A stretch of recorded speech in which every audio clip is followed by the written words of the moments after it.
Hey guys, it's Kilvesh here, and I am back with another Ascension guide.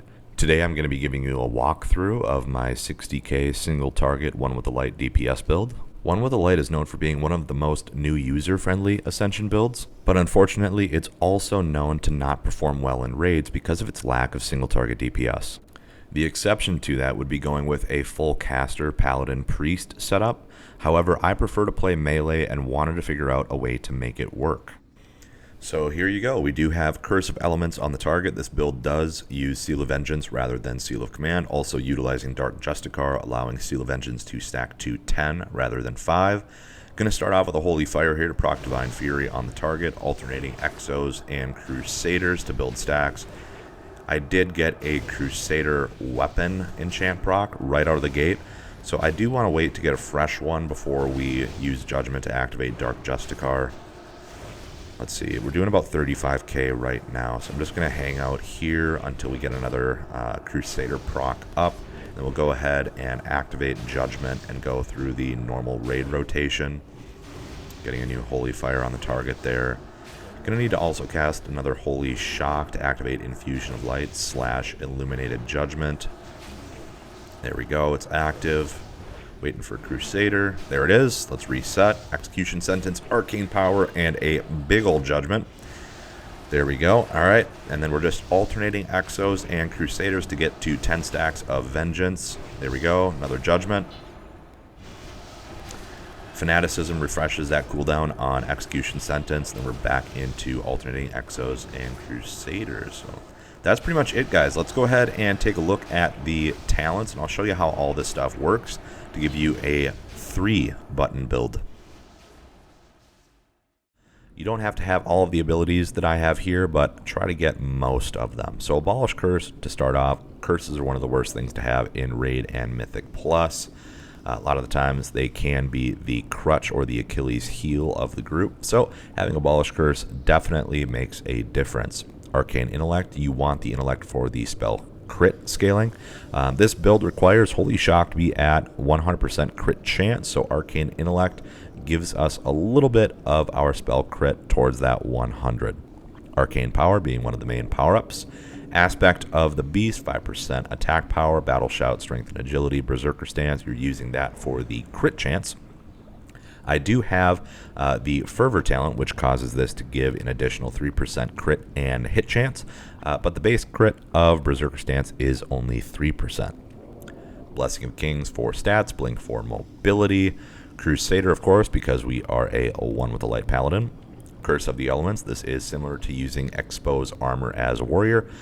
You want to have as many resistance debuffs on the target as possible, so Curse of the Elements is best in slot. Demonic Leap for more mobility, and then we also have Enslaved Demon. Let's talk about that. Of course, with Master Demonologists, rank 5 here, Felguards and all other Enslaved Demons have the same buff, increasing all damage done by 5% and decreasing damage taken by 5%. The difference is Summon Felguard or the standard Felguard is going to do more damage than a lesser Felguard. However, lesser Felguards have a unique ability called Fell Strike. This reduces the target's resistances by 58. That effect does stack with your own Curse of the Elements. Extremely important to have. So again, it won't deal as much damage as the standard Felguard, but the lesser Felguard does empower your damage. Extremely important to have. Now, moving on here, we do have Execution Sentence. This increases the damage of all of our other Paladin abilities. And that is via the Fanaticism talent. Exorcist Slash is going to be one of our primary damaging abilities. I can get this to crit up to about 38k, but of course it is going to be 100% holy damage, again, benefiting from Curse of the Elements and Fell Strike on Lesser Felguard. Holy Fire, really bad damage, but this does activate Divine Fury on the target. That's why you want it. Next up, Holy Shock. Holy Shock crits activate Infusion of Light, which simultaneously, via the Illuminated Judgment talent, also empowers our next Judgment as well, doubling its damage. Then we have Holy Supernova.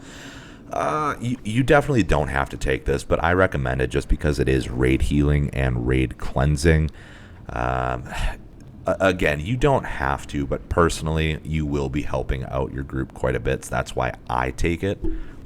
You always want to grant more than just DPS in the group. You want to have some healing, some sort of utility besides just I can zug, right? Innervate for when your mana is low. Judgment of Wisdom instead of Judgment of Light. The reason we do this is that the build does go through quite a bit of mana, especially when you are activating Arcane Power. So Judgment of Wisdom is the route that I took. Next up, we have Kick. Gotta have an Interrupt. Light's Hammer. This is one of the stronger cooldown abilities. Definitely not good on single target, but of course, if you are doing Mythic Plus or clearing trash, or if your group members are low on health, it does also offer AoE healing. Then we have Mark of the Wild for resistances on us, plus it does increase stats. Rampage for the 5% melee crit. Rock Biter Weapon for the attack power scaling. Seal of Command when we're doing trash pulls or just big AoE pulls. Seal of Vengeance, of course, is going to be our primary ability in this build. Solar Beam, you know, it's not like a make or break, but when we get TBC dungeons and almost everything is a caster, Solar Beam does work wonders. Soul Swap, that is going to be a unique ability that I just learned about personally a couple weeks ago. This copies all of your damage over time effects. That would be things like Curse of the Elements, Seal of Vengeance. It could be your Righteous Vengeance on the target, Holy Fire, you name it. As long as you cast within 5 seconds to another target, Soul Swap copies all of those things over. The only bug that I've noticed with this so far is that it doesn't copy the number of stacks correctly on Seal of Vengeance. So even if you have 3, 5, 7, 10 stacks of Seal of Vengeance, it only copies 1. So I do have a bug report in for that. We'll see what the devs do if we can get that fixed soon. Then we have True Shot Aura, another 5% attack power. And then Iron Sand, I am going to switch that out for Charge, which I do have on my bar already. Just don't have the ability to use it, unfortunately. Now let's go through talents. Starting off, we have a Malthazad's Curse, building up 1% crit chance, stacking up to 5. Very important for the build. Armor to the Teeth. We do use plate armor with this build, so Armor to the Teeth does grant 2% of our total armor as additional attack power. Very useful. And I will say, in addition to Armor to the Teeth, you'd want to switch out this last one. The reason I haven't locked this, Enhanced Weapon Mastery, is not this. You want to go Hoplite for this build.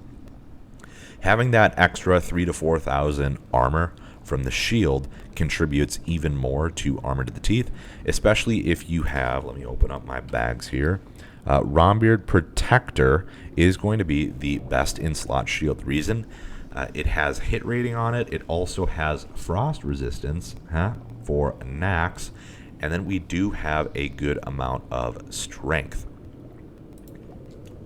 Now back into the rest of the talents. Armor to the Teeth, you want to pair with Poleaxe Specialization and Hoplite to get the most out of it as possible. Then we have Benevolent Nova, which is pretty unique. It's not great, right? The damage is very lackluster, but it does offer group healing, which is very important. So again, similar to taking Holy Supernova, Benevolent Nova isn't great for damage, but it does proc off of every exo that you cast. And it does actually heal everybody in raid. Granted, it's only for a couple hundred, but if you get a few people that take this all at the same time, it's very fun to play. Now, I will say my current guild, Divine Storm Cult, this is my guild that I created. Everybody in the guild is a One with the Light Paladin. Everybody also takes Benevolent Nova, so we all show up on the healing meter. Whether it's like 150 HPS or 500, everybody's contributing, which is pretty fun. Next up, we have Branding Zeal. Very important for the build. This allows our Exorcism and Holy Shock to trigger Seal of Vengeance on the target, because with Dark Justicar being active and Exorcism or Exorcist Slash already applying a stack on its own, Branding Zeal allows our Exorcist Slash to apply 3 stacks of Vengeance at the same time, as long as we have Dark Justicar active. Next up, Cleanse and Flames. This is another reason you want to take Holy Fire. It does increase the amount of damage from our Exorcist Slash and Judgment on the target by 20% as long as Holy Fire is active. Conviction for the crit and strength. Cruelty, 5% melee crit and another 5% strength. Crusade for the 3% damage and also 3% holy crit. Crusader's Judgment, this is another big thing here. So while we're on this one, we should go ahead and talk about Holy Shock. If Holy Shock crits, it activates Infusion of Light. Ignore all of the healing stuff there, that's not important. While Infusion of Light is active, we also gain Illuminated Judgment, doubling the amount of damage our Judgment does. Now, this does count as a Judgment modifier. It also increases the amount of damage from our Justicar's Vengeance, which is the Dark Justicar proc. Very important to have. Now, in order to get to 100% crit chance on Holy Shock, the other thing that you should be taking is Sanctified Light. This is 6% additional crit chance on Holy Shock there, plus you take 3 out of 3 Sanctified Light random enchantments, and that gives you a total of 12. Then you get the additional 5% from Amalthazad's Curse when you're in combat. That puts us at 17. And then we have Crusader's Judgment here. As long as we're using Holy Shock directly after Judgment, it gets another 10% crit chance, bringing that total to 27%. Meaning you have to have at least 73% holy crit chance as your base in order to have Holy Shock at 100% crit. Now, I'm a little bit under right now. I'm at 70. Nope, that's without buffs. Let's go ahead and reapply everything here. I might be wrong.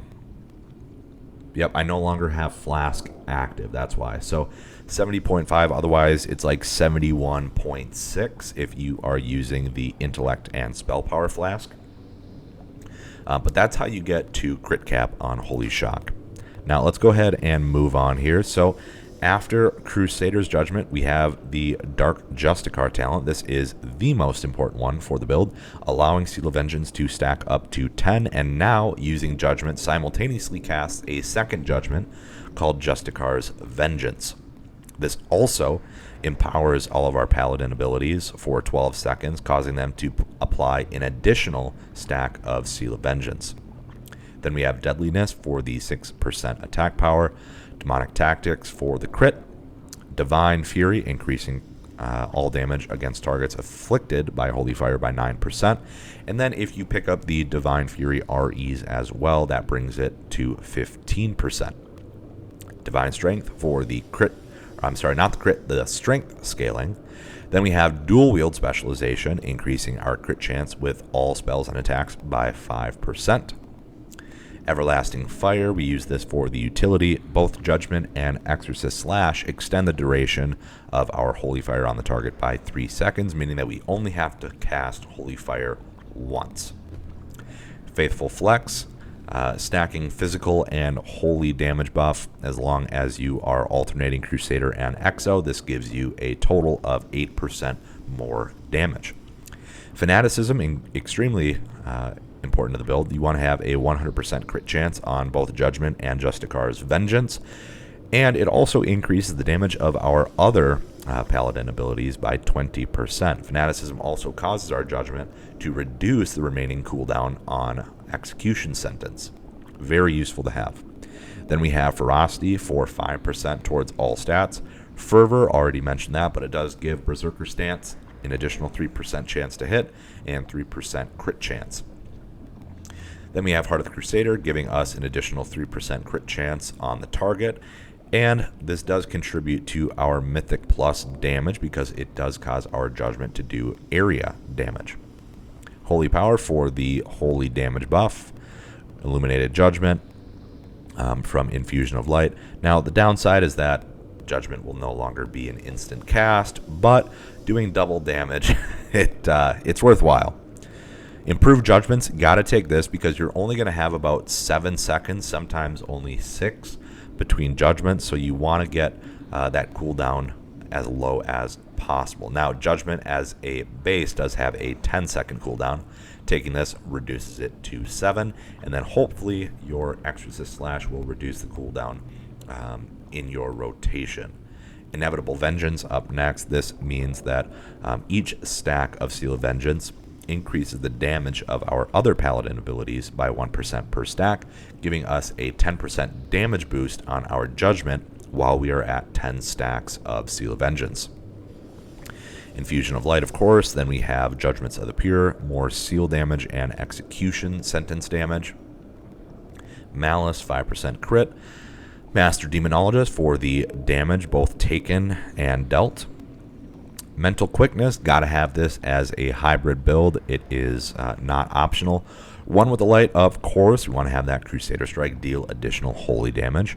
Poleaxe Specialization. Now let's chat about this. I did test out this build with Mace Specialization. Now if you aren't familiar, there was a recent change to Mace Specialization where the devs made it no longer give a chance to stun, but instead increased your attack power by 5%.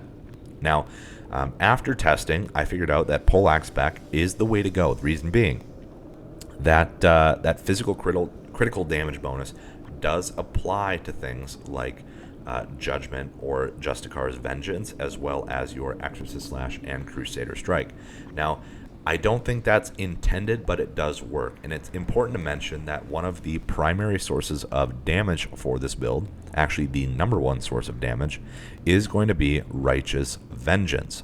Now, that causes all of our Paladin abilities to deal an additional 40% damage as long as they crit. Now, that is similar to like Ignite if you are playing a Fire Mage. Because this Poleaxe Specialization increases our critical damage on those melee abilities, we are getting more out of Righteous Vengeance. Again, I don't think that's intended because it specifically says physical damage, but it is working as all crit damage on the Paladin abilities only. Paladin abilities only. Raise Spell Crit, extremely important. Then we have Resolve, 3% Strength and Hit. Righteous Vengeance, number one source of damage with this build. Righteous Zealot, this is like another Benevolent Nova type situation. The healing on it is very weak. If you aren't running some sort of healing hybrid build, like a Champion of Justice, of course that's not available on this server, but either way, it does cause our holy abilities to sometimes deal an additional attack, and that's called, I think it's Divine Smite or Righteous Smite, something like that. But you know, it'll hit for like 3 or 4k. Not great, but definitely take it for the healing. Again, trying to contribute to the group in more ways than just the good old Zug Zug. Sanctified Light for the 6% crit chance on Holy Shock. Sanctified Wrath, this is a big one. So it does increase critical strike chance of Hammer of Wrath, which is completely useless for this build. But it reduces the cooldown of Exorcism by 40% and increases its damage by 10%. Anything that modifies Exorcism also modifies Exorcist Slash. Now, Exo has a base cooldown of 6 seconds. With Sanctified Wrath, it drops it from 6 to 3.6. Then you can go ahead and go into the REs. You take 2 stacks of Hasty Exorcism. That reduces it to 2.7. Now, the global cooldown on abilities is 1.5 seconds, meaning that in order to use it on every other cast, you want to have 3 seconds or less. Because that puts us to 2.7, that enables me to infinitely alternate between Exo and Crusader. Exo does a significant amount more damage than Crusader, so of course having that on every other GCD is extremely vital. Next up, Sanctity of Battle for the 15% damage. Ignore the rest. Seals of the Pure, increasing the damage of our Seal of Vengeance by 30%. Searing Light, increasing the damage of our Exorcism, aka Exorcist Slash, by 15%. Shadow Power, our Righteous Vengeance and Holy Fire on the target increase the damage that the target takes from us by 8%. That is only magic damage, but again, 90% of the damage you deal in this specific setup is going to be holy damage. Then we have the Art of War for another 9% damage on Crusader Strike and Judgment. Thundering Strikes for the 5% crit chance. Twilight Paragon. Now, a lot of this is going to be synergy with Paragon of Light. Basically, ignore the entire tooltip. All that we take this for is the Twilight Treason. Now, that typically crits for about 11k on average, and I do have a 100% crit chance on that. Don't ask me how it works. I don't know, but it is at 100% crit chance. Average is about 11k. Twin Disciplines. This is extremely important for any holy build, increasing the damage and healing and crit chance of all holy spells and abilities by 5%. Two-handed weapon specialization. This reduces our threat by 30%, very important when you're doing high amounts of damage, but it also gives you 3% melee and spell crit. Two-handed weapon specialization, increasing our critical strike chance with melee abilities by 3%, but it does also increase the critical strike chance of our Seal of Vengeance by 15%. Now, also taking Inevitable Vengeance does allow our Seal of Vengeance damage over time to crit, so taking two-handed weapon specialization just enhances that talent. Then we have Vengeance, giving us a 15, total is 15%, 3% stacking up to 5 times on all holy damage dealt. Then we have Vindication. This decreases the attack power of our target, but simultaneously, as soon as you attack that same target, it then increases your own attack power. Last talent slot goes to Hoplite, further empowering our Armor to the Teeth talent. Now for REs, I'll show you what I have here. Currently running Sanctity of Battle, 3 out of 3. Seals of the Pure, 3 out of 3. Holy Power, of course, because we want that holy crit chance. Divine Fury, 3 out of 3. Hasty Exorcism, 2 out of 3. Sanctified Light, 3 out of 3. Searing Light for the additional exorcist slash damage. And then we have Crusade for 2% holy damage. Now, besides that, one of the things we should talk about is gear. You are going to go with the Ret Paladin set. That is 8 out of 9. Don't take the rings. Best in slot ring is going to be the Gordok Nose Ring. This is a Mythic Plus ring. I do have it enchanted with lesser stats. You do get that from PvP. For trinkets, I went Briarwood Reed for maximum spell power, and then Pimgib's Collar, giving us a 1.86% crit chance on all spells and attacks, plus a little bit of spell power as well. In the ranged weapon slot, I went Soul String for the 28 strength, enchanted with the 16 crit. Flame Wrath, of course, going to be the best pole arm in all of Classic WoW. Then we have Redemption Visor. Both head and legs are both going to be enchanted with the Hoodoo Hex, giving 18 spell power and 10 stamina. Tooth of Nar is best in slot for neck, 25 strength and 30 spell power there. For the cloak, I'm currently using a Wildfire Cape, which is good for the tanking version of One with Light. But I would say you most likely want to go with an Arms Weight Cloak instead. Let's go ahead and pull that one up. So that is Lower Blackrock Spire. That drops off of Gok Bashgood. Let's go ahead and load up the Mythic 40 here from Atlas Loot. So instead of the 20 strength and 16 spell power, Arms Weight gives 26 strength and 20 spell power. Now, the one that I have isn't horrible, but it's definitely not best in slot. I do have an enchanted with 5% resist all. Also, for the shoulders here, I do have normal tier 3 shoulders. Instead of the attack power and 14 crit, you do want to take the spell power enchantment. Now, that does come from Naxxramas. Let's go ahead and load that up so you guys can see what I'm talking about here. Now, that is going to be, let's see here. Yep, it's that one right here. Power of the Scourge, 15 spell power and 14 crit. Then we have the healer one, which gives MP5, tank giving armor and stamina, and then the one that I currently have is the physical buff.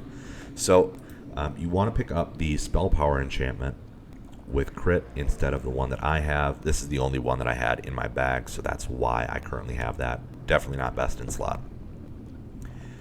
Tier 3 chest, of course. This is the Ret Pally, enchanted with +8 to all stats. Then we have the Tier 3 wrists, enchanted with 9 strength. Gloves is going to be 15 strength. That's an easy one. Belt, again, Tier 3. That's going to be enchanted with the 16 strength, the Mastercraft Warlord's belt buckle. Already covered legs. Boots, I went with movement speed. If you are low on your hit rating, make sure to pick up the lesser accuracy enchantment for boots. Covered the rings, covered the trinkets. I think that is everything. If there is anything I missed here, go ahead and comment down below. I have no problem making a second video on this build. But besides that, guys, I hope you enjoy this build. I know it's a bit difficult to roll. A lot of high rolls required in order to make the build function. But when you get everything you need, it does work quite well. So that's it for this one. Hope you enjoyed the video. Don't forget to like, comment, and subscribe. And I'll see you guys soon.